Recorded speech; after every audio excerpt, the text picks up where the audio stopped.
Dr. Chris Nonis is Sri Lanka's High Commissioner to the United Kingdom, and he joined me earlier from Colombo. Excellency, thank you for joining the program tonight. The first question, of course, is, are you surprised at the amount of criticism of your country holding this Commonwealth Summit that we're hearing internationally? No, I think that what you have to understand is the context. We've had a 28-year conflict with terrorists, and finally, after 28 years, we achieved peace in the country under the leadership of His Excellency President Mahinda Rajapaksa, and finally everyone's free of the autocracy and hegemony of terrorism. But one has to understand that there's a tremendous influence from those who funded the terrorist conflict, who are now carrying out really a proxy propaganda war.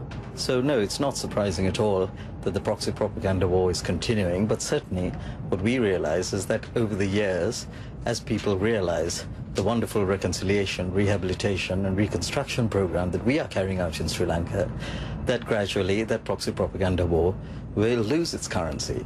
But of course, the big concern remains the fact that there still is a long way to go as far as reconciliation is concerned. And of course, the biggest concern there is the fact that there are still these allegations out there of alleged war crimes in the dying hours of the campaign to oust the Tamil Tigers. There's talk of indiscriminate shelling, of no fire zone. There's talk of executions. Why not address all of that? Why not put all of that to rest by starting an independent international investigation into everything? Because we respect the independence and sovereignty of your country, and we expect you to respect ours. We don't need an international investigation when we have had a vibrant civilization for 2,500 years. We have perfectly educated people, and I think we're perfectly capable of carrying out our own domestic inquiry. And that is precisely what we're doing. If you look at the Lessons Learned and Reconciliation Commission, it's a very holistic, very comprehensive, very impartial report. And actually, if you do come to Sri Lanka, you'll find that we've made enormous progress. I mean, let's look how we've been after the end of the conflict of May 2009. You know, the A9 was opened. We removed the emergency regulations. We had 297,000 people. That's right, and I don't think anybody is doubting. I don't think anybody is doubting the fact that there has been progress since the end of the Civil War. But there still is a lot of reconciliation that needs to be done, and there certainly can't be full reconciliation if there is not justice. And there are many people among the Tamil community in your country who says that justice has not been done. That their rights are still being fundamentally infringed upon, and that there is the need for a broader investigation into what happened in 2009. There's a lot of video out there. There's a lot of evidence out there. Why are you not looking into that more, especially in light of the fact that you have the summit there right now where you could adopt further measures? The Lessons Learned and Reconciliation Commission, it is important for you to understand, is not based on the principle of punitive justice, where you punish people. It is based on the principle of restorative justice, where each one gets an opportunity to be able to hear what went on, whether the victims or the perpetrators, and that's the essence of the LLRC, and it's the similar report and the similar principle behind the TRC of South Africa. It is also important to bring all the facts on the table and to look at exactly what happened during the end of that conflict, isn't it? I mean, you will agree that it is fundamentally important for the people who were affected by all this, for the community who were affected by all this, to understand what exactly happened there. It is very important, but as I say, the whole fundamental principle of the LLRC is restorative as opposed to punitive justice. That's number one. The second point I'd like to take you up on, which you mentioned earlier, where you said a substantial amount of the people who were affected are still say there's no justice. That's manifestly untrue. It is important to realize that the majority of the opprobrium, the vitriolic diatribe that we have encountered over the last 4 years comes from a small group of people, but it happens to be the same group, the same institutions. And if you really look at who they are, they're either people behind them who funded terrorism, who made it funding of terrorism as a business. That business has now ended.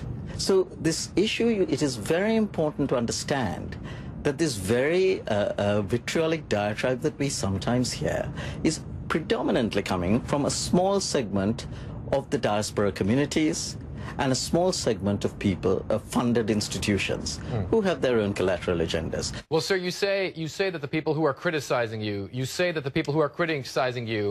are a small minority in the diaspora, but there are also those heads of government who are simply not attending this summit because it is in your country. You have the Prime Minister of India. You have the Prime Minister of Canada.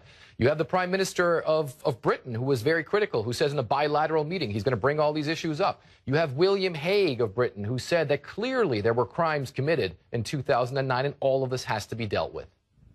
Well, the three countries you mention, curiously, what you have to look at is where is our diaspora largest, wealthiest, and strongest. And the three countries you mention happen to be in the top 5. There's your answer. Just look at it. Each country, each leader has their domestic political considerations. We understand that. After all, they're politicians. We understand that each country has their domestic electoral compulsions. We're a vibrant democracy, and we cherish the principles of democracy and development, the twin pillars of the Commonwealth. If you're telling me that you cherish the principles of democracy, then I'm sure that you also cherish the principles of free speech, for is it? Why is it that journalists that are coming to your country are being heckled when they try to visit, for instance, the North? You have a team from the British broadcaster ITN who was prevented from going into the North on a train because of demonstrators that show up. Apparently demonstrators showing up everywhere where this crew goes. You have Sri Lankan journalists that are also running into issues. You're saying people need to visit the country and need to check out how great things really are. Why are they being held back? I don't think anyone's holding anyone back. The point you're trying to make is that people are protesting against other people.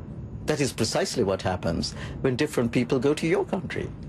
Even some of our leaders have been heckled time and time again. Why? The response we are given is the response you gave, is that you are a vibrant democracy. And that's the response, sir, I'm giving back to you. It is because we're a vibrant democracy, it is precisely because we believe in free speech, that we encourage divergent opinion. And I think you should respect that. Thank you very much for joining the program. Thank you. Thank you.